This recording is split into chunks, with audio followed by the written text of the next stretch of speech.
tema da mensagem é líder aprovado. E a mensagem está baseada em 2 Timóteo, capítulo 2, versos de 1 a 15.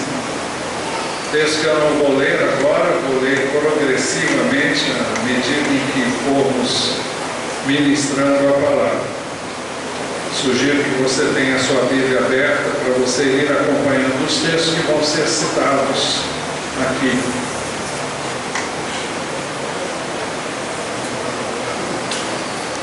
Verso 1 Timóteo, no capítulo 2.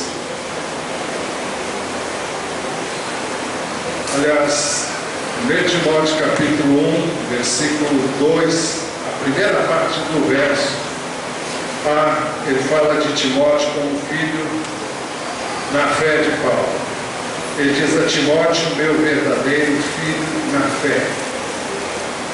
O apóstolo Paulo fala assim só acerca de Timóteo e fala assim também acerca de Tito, na epístola que ele escreveu a Tito. E existe uma outra passagem que chama bastante a minha atenção, é a epístola do apóstolo Paulo a Filemon, quando ele fala de Onésimo como aquele que ele gerou quando estava preso. Se não me engano, é o versículo 10. E Timóteo é alguém que Paulo gerou. Gerou em Cristo, por meio de Cristo e através de Cristo, para ser de Cristo, para viver para Cristo. Foi Paulo que alcançou para Jesus a Timóteo, foi quem o discipulou, foi quem o convidou para acompanhá-lo nas suas viagens. E Timóteo veio a ser um jovem pastor de ovelhas. E é muito significativo que Paulo fala acerca de Timóteo. Ele fala de Timóteo como companheiro dele, companheiro de Paulo nas viagens e no ministério, e reconhece ele como pela sua lealdade. Eu não conheço nenhum outro trecho nas Escrituras igual a esse. Ele escrevendo aos Filipenses, ele disse assim: espero no Senhor Jesus enviar-lhes Timóteo. Espero no Senhor Jesus enviar-lhes Timóteo brevemente, para que eu também me sinta animado quando receber notícias de vocês. Não tenho ninguém que, como ele, tenha interesse sincero pelo bem-estar de vocês, pois todos buscam os seus próprios interesses e não os de Jesus Cristo. Mas vocês sabem como Timóteo foi aprovado, porque serviu comigo no trabalho do Evangelho como um filho ao lado de seu pai. Portanto, é ele quem espero enviar, tão logo me certifique da minha situação. O que, repito, que nós lemos agora, não é dito de nenhuma outra pessoa nas Escrituras do Novo Testamento. Paulo só disse isso acerca de Timóteo. Ao que tudo indica, Timóteo era uma pessoa muito tímida. Ele praticamente não aparece. Ele sempre está fazendo a obra de Deus silenciosamente, calado, quieto, acompanhando o apóstolo Paulo, fazendo aquilo que ele pedia para ele fazer, mas ele não aparece. Mas ninguém recebeu um elogio tão grande quanto esse. Os que acabaram de formar hoje, bem como todos os demais que são líderes de células, supervisores, são pastores. E é exatamente por isso que nós trouxemos esse trecho que fala no qual Paulo se dirige a um pastor. A um pastor que tinha muitas limitações, tinha muito medo, tinha muita insegurança. E por que eu estou trazendo essa mensagem para vocês? Porque no contexto de células, o pastor da igreja cuida dos supervisores.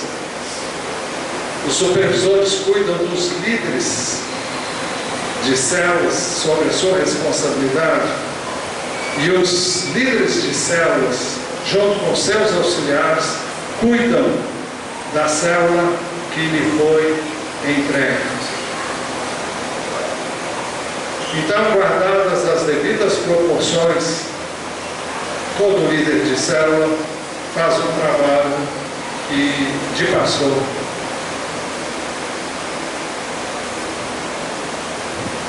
E Paulo recomendou a Timóteo, jovem pastor, primeiro, que Timóteo se fortificasse na graça que há em Cristo Jesus. Portanto, você, meu filho, fortifique-se na graça que há em Cristo Jesus. O que é graça? Graça é uma palavra muito ampla, ela é muito abrangente, ela fala de salvação, ela fala de tudo aquilo que nós recebemos por meio de Jesus como resultado da salvação. Mas aqui nesse caso específico, a palavra graça é empregada como no sentido de ser uma capacitação para fazermos o que Ele nos chama a fazer. Vem o próximo subponto aí. Graça é capacitação de Deus para fazermos o que Ele nos chama a fazer. Sem isso, ninguém pode fazer a obra de Deus. Ninguém pode servir a Deus porque deu na telha dele, eu vou servir a Deus. Todos nós fazemos a obra de Deus porque fomos chamados por Ele para fazer aquilo que Ele nos deu para fazer. A gente pode, no máximo, oferecer a nossa vida ao Senhor para que Ele, então, nos coloque aonde Ele deseja que nós estejamos e aí, então, confiar na graça dEle para fazermos a obra de Deus. E graça é uma das necessidades é a mais importante necessidade, depois da salvação em si mesmo, que também é pela graça de Deus. O apóstolo Paulo deixa isso muito claro quando ele escreveu aos Coríntios, no capítulo 15, no versículo 10. Ele fala um pouquinho antes que ele era o menor dos apóstolos e se tornou apóstolo. Ele era um apóstolo como alguém que nasceu fora do tempo, porque quando ele conheceu a Jesus, Jesus já não estava mais nesse mundo. E então ele se chama de um apóstolo fora do tempo, nascido fora do tempo. Mas ele diz logo depois, mas pela graça de Deus sou o que sou.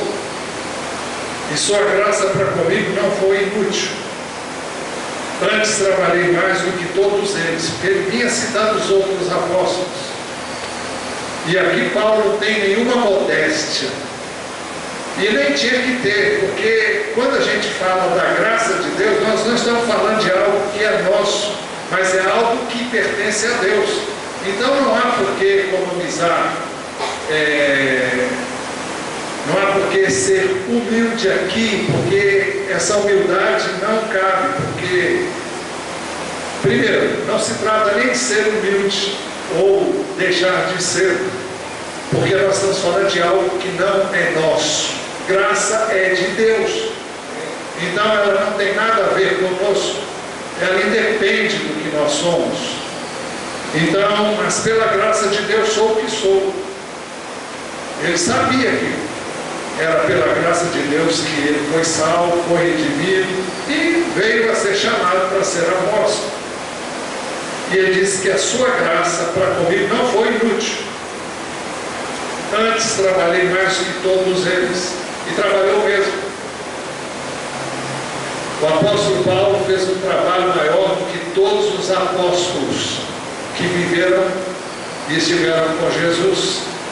Não podemos dizer isso em termos numéricos ou coisas semelhantes, mas a visão, o entendimento e o discernimento que ele teve e a maneira como ele exerceu o seu ministério, a abrangência do seu ministério, alcançando todo o mundo ainda não alcançado, o mundo conhecido de então. Ninguém fez como ele fez, mas ele diz, mas pela graça de Deus sou o que sou, e sua graça para comigo não foi inútil. Antes trabalhei mais que todos eles, contudo não eu, mas a graça de Deus comigo. Não sou eu, é a graça. E os irmãos sabem que ele escreveu algo muito importante sobre graça também na segunda epístola aos Coríntios, no capítulo 12, lá no versículo de número 7, ele vinha falando sobre as visões e o fato de ele ter sido transportado à presença de Deus, ao terceiro céu, e ele diz que viu coisas que ao homem não tem como dizer. E ele diz, verso 7, para impedir que eu me exaltasse por causa da grandeza dessas revelações, foi-me dado um espinho na carne, um mensageiro de Satanás para me atormentar. Outras versões dizem para me esbofetear. 3 vezes roguei ao Senhor que o tirasse de mim, mas ele me disse, minha graça é suficiente para você, pois o meu poder se aperfeiçoa na fraqueza. Portanto, eu me gloriarei ainda mais alegremente em minhas fraquezas, para que o poder de Cristo repouse em mim. Por isso, por amor de Cristo, regozijo-me nas fraquezas, nos insultos, nas necessidades, nas perseguições, nas angústias, pois quando sou fraco é que sou forte. A graça de Deus se manifesta na minha, na sua, na nossa fraqueza. Quando eu me sinto muito bem e o máximo, não tem espaço para a graça de Deus. É carne pura. Mas quando eu reconheço a minha incapacidade, a minha incompetência, a minha inabilidade, enfim, quando eu sei que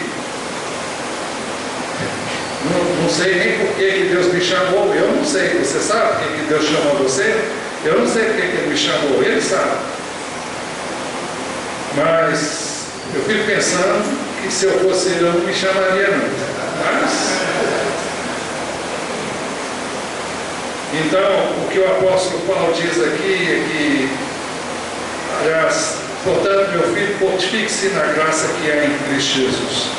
O que ele está dizendo é que eu e você devemos tomar consciência dela, porque nós somos chamados e capacitados para fazer o que Ele nos chamou a fazer. Deus não diz, olha, eu quero você para fazer isso para mim, e Ele vai deixar você na mão, ó, se vira aí. Não, se Ele chamou, Ele capacita. Se Ele chamou, Ele vai dar os meios, vai dar os recursos. Então, como é que nós tomamos consciência dessa graça? Na realidade, a experiência mostra que, diante de cada desafio, nós tomamos consciência da nossa incapacidade. Então, nós oramos, buscamos a Deus, e Deus nos faz conscientes de que Ele está ali, e que Ele vai fazer o que Ele quer fazer. Outro meio de estar consciente da graça é lendo a palavra, meditando nessa palavra, para que nós não estejamos amparados em nós, mas sim na graça de Deus. Mas o apóstolo Paulo recomendou, em segundo lugar, que as palavras que Timóteo ouviu de Paulo deveria confiá-las a homens fiéis que fossem capazes de ensinar outros. E estas palavras que me ouviu dizer na presença de muitas testemunhas, confia-as a homens fiéis que sejam também capazes de ensinar outros. Isso significa que aquilo que eu recebo de alguém que Deus colocou no meu caminho, colocou na minha vida para ministrar a mim, eu não aprendo aquilo para chegar em casa, colocar numa prateleira e deixar lá. Não. Eu recebo para transmitir. O apóstolo Paulo, em outros textos do Novo Testamento, ele diz que nós somos despenseiros da graça de Deus.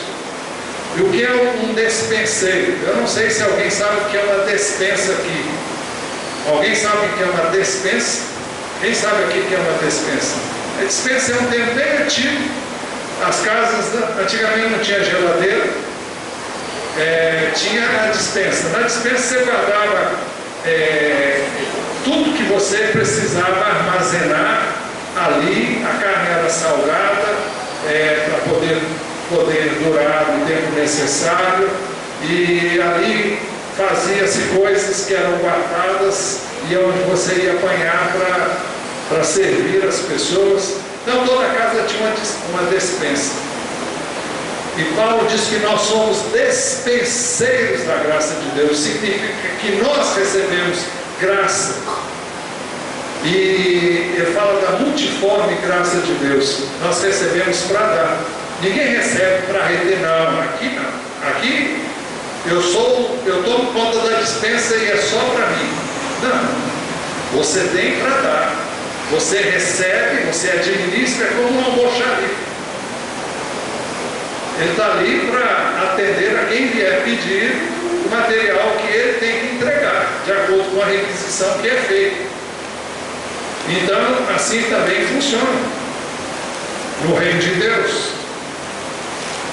Nós somos despenseiros da graça de Deus. Então temos a responsabilidade de passar para outros o que recebemos do Senhor através dos nossos pais na fé. É por isso que nós dizemos que líder gera líder.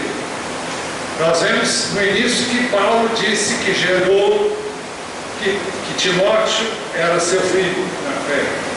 Ele disse que Tito era seu filho na fé. Ele disse que gerou Onésimo na prisão, quando ele escreveu para Filemon. Então, nós temos aprendido também que líder gera líder. Líder não pode reter o que ele recebe, ele tem que passar adiante, ele tem que preparar líderes. O papel dos membros das células é gerar vidas em Jesus Cristo, na dependência e na graça dele. O papel do líder de célula é gerar líder, é preparar outras pessoas, senão a obra não anda. Ela só pode andar se o líder estiver empenhado em preparar outros líderes. Esta é a função do líder. Agora, se você tem tempo de sobra, então alcance vidas também, discipule-as. Agora, não se envolva com mais coisas do que você pode fazer, porque senão você vai fazer a obra do Senhor relaxadamente. E Deus não se agrada disso. A Bíblia diz: maldito aquele que faz a obra do Senhor relaxadamente.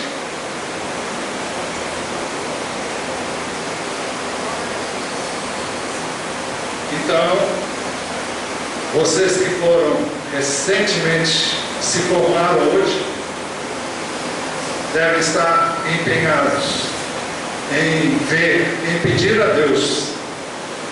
Primeiro, para você ser o líder segundo o coração de Deus. Segundo, que Ele ajude você a ver, a começar a ver, que Ele te dê olhos para ver, para perceber, para detectar aqueles que Ele vai chamar.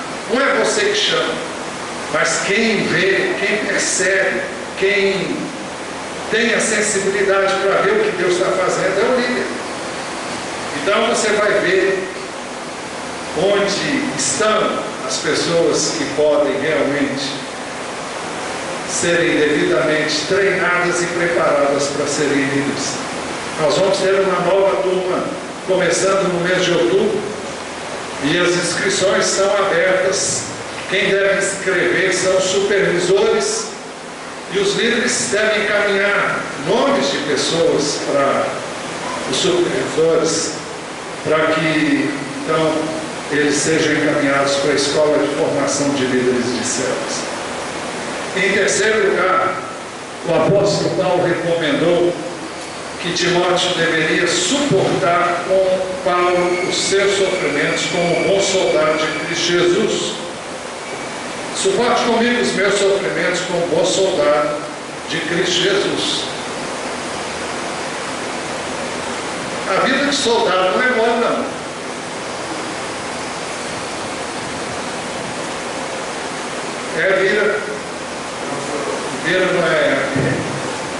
Não deixa de ser um soldado, né? No bom sentido da palavra. Mas não é fácil. O soldado tem que estar pronto o tempo todo, tem que estar disponível. É por isso que lá em Efésios, o apóstolo Paulo, escrevendo sobre a armadura de Deus, ele fala que nós devemos estar preparados. E fala de alguém que ele fala na figura de um soldado, se é que a gente pode assim dizer. Efésios capítulo 6, versículo 12, ele diz: por isso vistam toda a armadura de Deus, para que possam resistir no dia mau e permanecerem inabaláveis, depois de terem feito tudo. Assim mantenham-se firmes, cingindo-se com o cinto da verdade, vestindo a couraça da justiça e tendo os pés calçados com a prontidão do Evangelho da paz. Essa prontidão fala de um soldado que dorme com a roupa com a qual ele vai sair. Se houver um chamado, ele levanta como ele está, já calçado, e sai. Então não é fácil fazer a obra de Deus. E o soldado enfrenta muitos obstáculos, enfrenta muitas barreiras, muitas lutas, muitas dificuldades. E ele diz aqui acerca do bom soldado, que o bom soldado não se envolve em nada que o impeça de cumprir a sua missão. É o subitem aqui, por favor. O bom soldado não se envolve em nada. Cadê isso? O bom soldado não se envolve em nada que o impeça de cumprir a sua missão. Nenhum soldado se deixa envolver pelos negócios da vida civil. Isso significa que, se você é um soldado, você não pode ter um outro trabalho. Eu sei que muitos têm, mas isso é proibido pela lei, até hoje. E já naquele tempo era assim. E o texto explica: já que deseja agradar aquele que o alistou, aquele que o convocou, aquele que o chamou. E quem foi que o chamou? Foi Jesus Cristo. E o nosso propósito é agradar a quem nos alistou, a quem nos chamou, a quem nos convocou.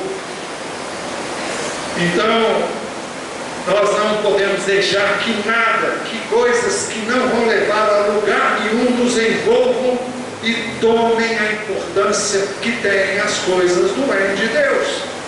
Nós muitas vezes encontramos muitas desculpas em nome da família para fazer o que a gente quer fazer. Você tem que gastar tempo com a família, tem que estar com a família. Falando sobre isso aqui hoje de manhã. Mas o soldado tem que estar pronto. para fazer a vontade daquele que o comissionou, que o alistou, que o chamou.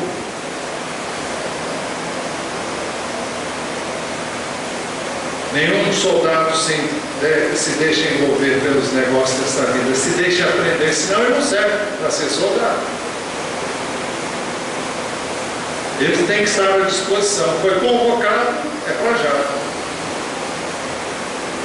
Em quarto lugar, Timóteo é comparado, ele se dirige a Timóteo também, primeiro como soldado, agora como um atleta.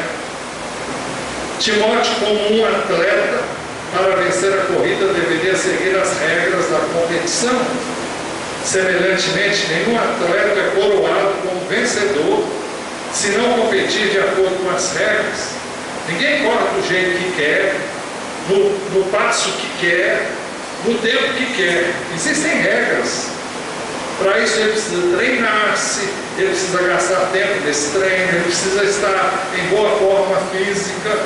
E isso não é coisa que se adquire de uma hora para outra, é uma coisa que leva tempo. Então, isso nos leva a pensar em disciplina. O líder de célula deve ser uma pessoa disciplinada. E quando falamos em disciplina, nós estamos falando em saber separar tempo para orar. Senão, não dá para fazer a obra de Deus sem oração. Separar tempo para ler a Bíblia, para estudar a palavra, para meditar nela, para ouvir Deus. Muitas vezes, para jejuar. E fala de uma dependência total de Deus. Regras também falam da palavra de Deus. Não uma regra ruim, mas uma regra boa, como nós vimos hoje aqui também de manhã. Quando nós entendemos o propósito de Deus para as nossas vidas, através dos mandamentos que Ele nos deu, nós vamos nos alegrar neles, porque é através deles que nós devemos abençoá-los. E quando nós quebramos esses princípios que Deus estabeleceu, nós vamos nos dar mal. Então devemos nos alegrar nesses mandamentos, devemos nos alegrar nessas regras. Então nós temos que buscar entender os princípios de Deus, os seus mandamentos, a sua ética. Quinto, Timóteo é comparado com um lavrador, que trabalha com ardor e devia ser o primeiro a participar dos frutos da colheita. O lavrador que trabalha arduamente deve ser o primeiro a participar dos frutos da colheita, diz o texto. Com certeza, ele está se referindo ao sustento ministerial. Timóteo era pastor de tempo integral. Ele já saiu da sua cidade para servir a Deus com tempo integral. Daí também a figura do soldado que não deve se envolver em negócio desta vida para se dedicar ao trabalho do Senhor. Mas nem todos vocês aqui são chamados para ser pastor com tempo integral. Mas os que são devem dedicar-se a isso. E por isso deve ter a recompensa. Não é a recompensa, é o resultado do seu trabalho. O lavrador que trabalha arduamente deve ser o primeiro a participar dos frutos da colheita. Mas frutos também fala da alegria de ver o resultado do seu trabalho em vidas salvas e transformadas. Quem semeia tem a alegria de colher os frutos. Quando você semeia, você colhe. E você colhe o que você semeou. É bem verdade que nem sempre você colhe o que você semeou. Muitas vezes o outro semeou e você colhe. Muitas vezes você vai semear e o outro vai colher. Mas eu gosto muito desse texto de João 4, 35 a 38. Aí. Jesus diz assim: vocês não dizem, daqui a 4 meses haverá a colheita? digo, abram os olhos e vejam os campos, eles estão maduros para colher. Aquele que colhe já recebe o seu salário e colhe fruto para a vida eterna. Ele recebe a recompensa. O fruto que ele colhe são as vidas salvas, é a alegria. Olha, não tem alegria maior na vida do que você ver uma vida sendo salva. E não há alegria maior de você ver uma pessoa que você está discipulando crescer na graça e no conhecimento de Jesus Cristo. Então você recebe essa recompensa aqui de ver isso. E ele diz: e colhe fruto para a vida eterna. Há recompensas que nós não vamos receber aqui, vamos receber na eternidade. Se você perguntar qual é, eu não sei. E se você quer saber, eu não estou interessado em saber. Porque eu confio em Deus e eu estou servindo a Ele por amor a Ele, porque Ele me amou primeiro. E eu não estou nem preocupado com nenhuma recompensa. Mas Ele diz que nós vamos ter. De forma que se alegram juntos o que semeia e o que colhe. Assim é verdadeiro o ditado: um semeia e outro colhe. Eu os enviei para colher o que vocês não cultivaram. Outros realizaram um trabalho árduo e vocês vieram a usufruir do trabalho deles. Então Timóteo foi chamado a refletir sobre todas essas coisas. É o subponto desse aqui. Reflita no que estou dizendo, pois o Senhor lhe dará. Está faltando aqui uma. Reflita no que estou dizendo, pois o Senhor lhe dará entendimento em tudo. Em sexto lugar, Timóteo devia lembrar-se sempre de Jesus Cristo, sua vida e seu exemplo. Ele diz: lembre-se de Jesus Cristo, ressuscitado dos mortos, descendente de Davi, conforme o meu evangelho, pelo qual sofro e até estou preso como criminoso. Contudo, a palavra de Deus não está presa. Paulo fala de Jesus Cristo como aquele por quem ele sofria e estava até preso. E ele mostra como é que Timóteo deveria servir. Ele não deveria importar-se com os cumprimentos, as batalhas, as lutas que haveriam de surgir, e ele, por amor ao Evangelho, por amor ao Senhor Jesus, ele estava até preso, como se fosse um criminoso. Ele diz: contudo, a palavra de Deus não está presa. Quando Paulo estava na prisão, ele gerou Onésimo lá na prisão. Quando estava lá, ele ganhou para Cristo as pessoas que estavam servindo ali na guarda pretoriana, lá em Roma. E onde quer que ele fosse, ele estava sempre falando. E ele ministrava, mesmo preso. Ele sempre fez isso, está nas Escrituras, em todas elas, em todas as suas epístolas, e no livro de Atos dos Apóstolos também. E ele continua dizendo: por isso tudo suporto, por causa dos eleitos, para que também eles alcancem a salvação. Quando ele fala de eleitos, ele está falando daqueles que Deus de antemão conheceu na sua sabedoria e sabe que vão ser salvos. Mas Paulo não sabia quem era. Eu não sei, você não sabe quem são os eleitos. Deus sabe de antemão quem são aqueles que irão crer ainda no seu Filho e por isso são eleitos de Deus. Aqueles para quem Deus tem preparado algo que está muito acima da nossa compreensão e entendimento. Nem olhos viram, nem ouvidos ouviram, nem jamais penetrou em coração humano aquilo que Deus tem preparado para aqueles que o amam. Então, por isso, tudo suporto, por isso, tudo suporto por causa dos eleitos, para que também eles alcancem a salvação que está em Cristo Jesus com glória eterna. Paulo sabia que ele estava sofrendo. Haveria uma recompensa, vidas estariam sendo salvas. E ele continua dizendo: esta palavra é digna de confiança. Se morremos com ele, morremos ou não morremos? Morremos? Com ele também viveremos. Se perseverarmos com ele, também reinaremos. Se o negarmos, Ele também nos negará. Se somos infiéis, Ele permanece fiel, pois não pode negar-se a si mesmo. Esse é o Senhor que Paulo servia, esse é o Senhor que nós servimos. Vale a pena investir a nossa vida nele, vale a pena suportar as adversidades, os problemas, as dificuldades que surgem. Nós não temos que resolver problema de ninguém, nós temos que colocar diante de Deus os problemas para os quais nós não sabemos o que fazer. Eu não sei. Você não pense que eu, como pastor, tenho solução. Eu não tenho nenhuma solução.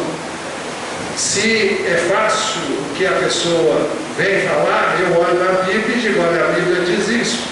Agora, as situações para as quais eu não sei, eu vou orar, vou buscar a face de Deus e pedir a Ele que faça o que eu não sei fazer e nem posso fazer. Sétimo lugar,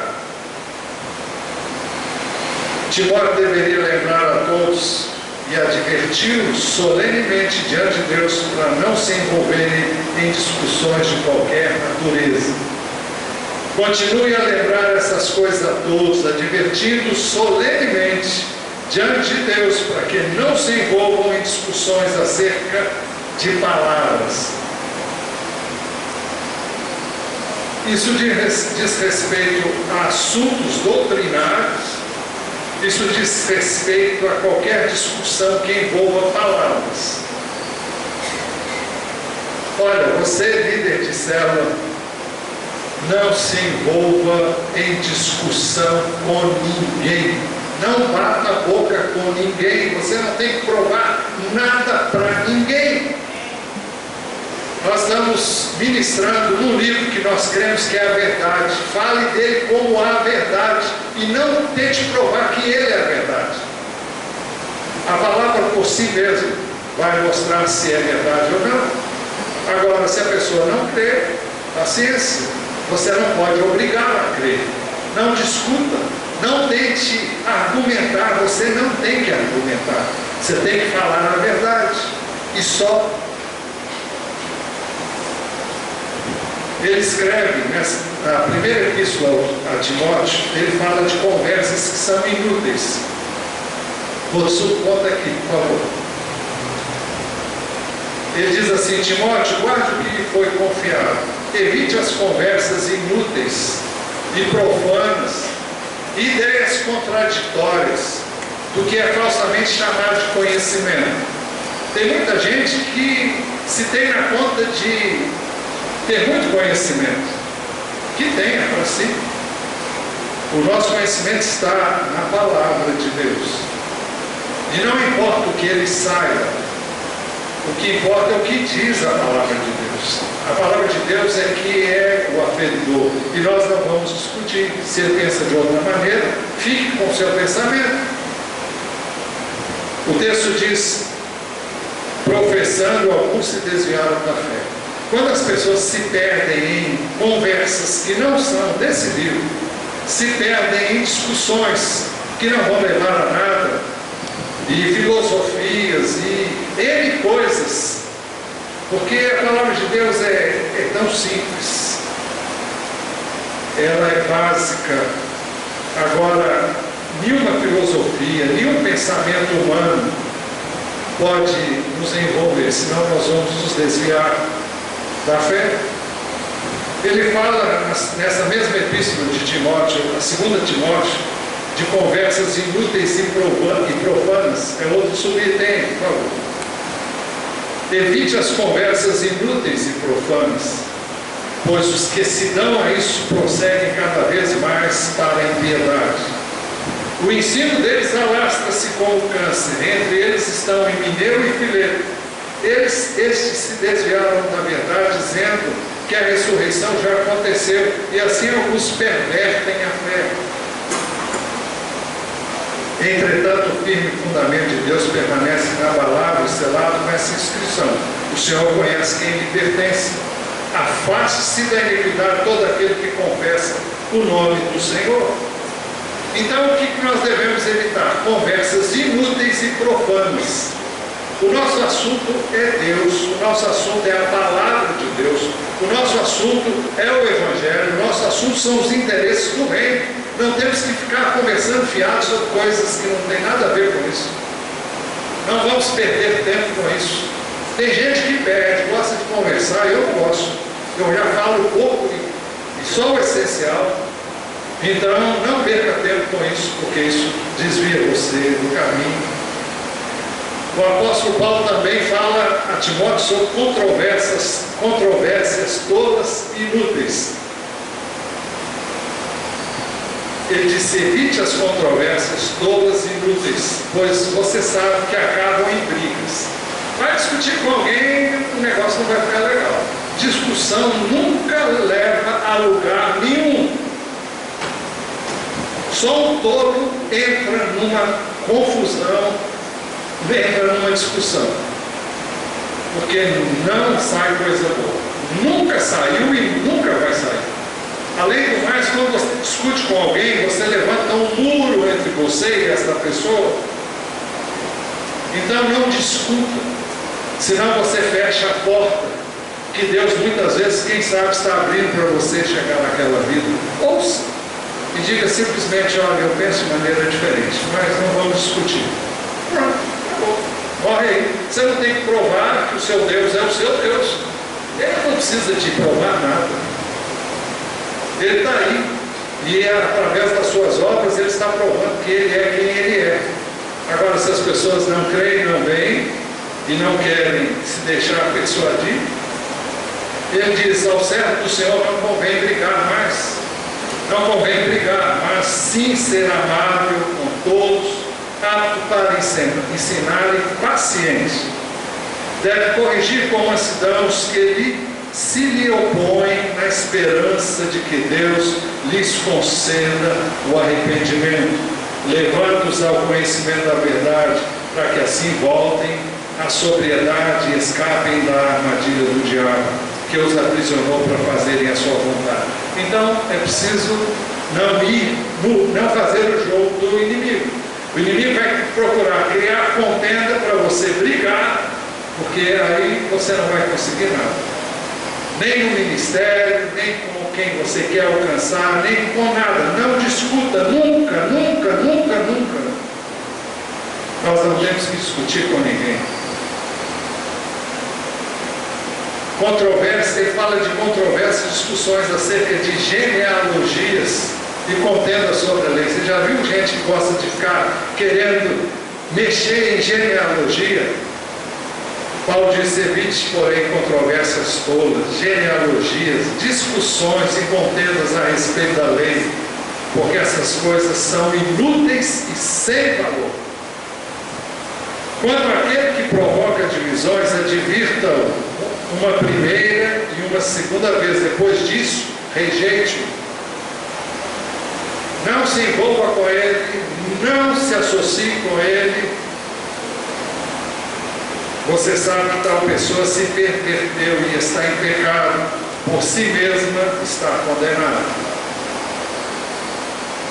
Por isso Timóteo deveria advertir os seus ouvintes solenemente, porque isso não traz nenhum proveito. E a gente volta, mas a nenhum suporta aí. Ele diz: advertindo solenemente diante de Deus, para que não se envolvam em discussões acerca de palavras. E ele diz: isso não traz proveito e serve apenas para perverter os ouvintes. E o último ponto: Timóteo, o apóstolo Paulo recomendou que Timóteo devia apresentar-se a Deus aprovado como um líder que não tem do que se envergonhar e que maneja corretamente a palavra da verdade. Aqui fala apresentar-se a Deus aprovado como obreiro que não tem do que se envergonhar e que maneja corretamente a palavra da verdade. Aprovado como obreiro que não tem do que se envergonhar. O líder de célula tem que ser honesto, tem que ser homem ou mulher, tem íntegros, retos, justos, fiéis. O líder de célula deve ser pontual, não deve dever dinheiro para ninguém. Crente não deve para ninguém. Se você deve e fica devendo, você é um testemunho terrível. A Bíblia diz que a única coisa que eu devo dever às outras pessoas é o amor, porque nunca vou conseguir pagar como deveria. Mas você não pode dever nada, nem aos homens e nem a Deus. Se você fica com o que é do alheio, você é ladrão. Se você fica com o que é de Deus, você é ladrão de Deus. Quem está na liderança tem que ser coerente com a palavra de Deus. Mas ele fala também como obreiro que maneja corretamente a palavra da verdade. Você não precisa ser culto, você não precisa ter grande preparo, grande instrução, mas você tem que dar um jeito de ler esse livro, de meditar nele e de ater-se a esse livro. Esse livro é o guia para a sua vida, é o guia para o seu ministério, é ele que norteia tudo que você vai fazer.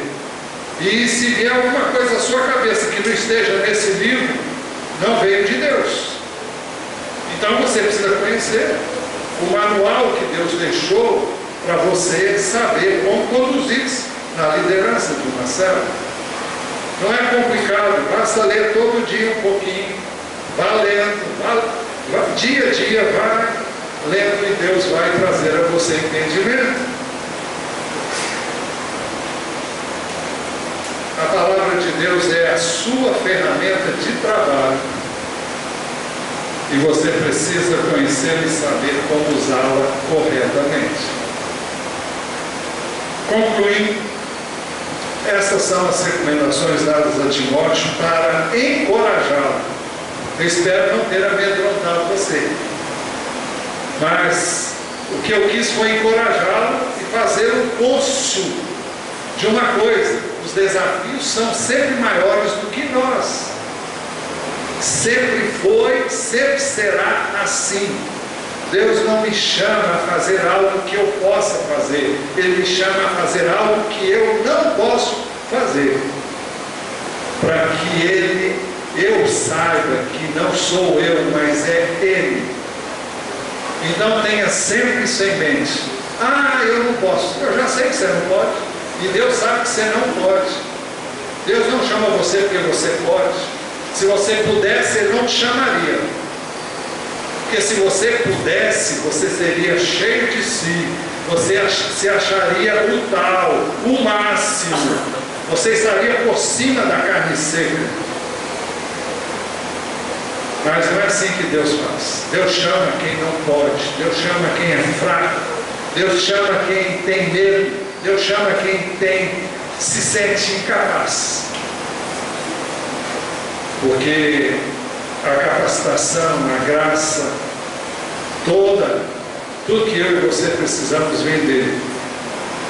Então é um grande desafio ser líder de célula, mas é também um grande privilégio servir a Deus como líder de célula. E Jesus disse, e eu encerro com isso, acerca dos que servem, acerca dos que o servem. Ele disse: quem me serve precisa seguir-me. A vida dele é um modelo, a maneira como ele viveu é o meu guia, é a minha direção, e onde eu estou, meu servo também estará. Ele já estava falando da vida no céu, e que nós vamos estar onde ele está. Aquele que me serve, meu Pai, o honrará. Quem me serve precisa seguir-me. Aquele que me serve, meu Pai, o honrará. Você pode dizer amém?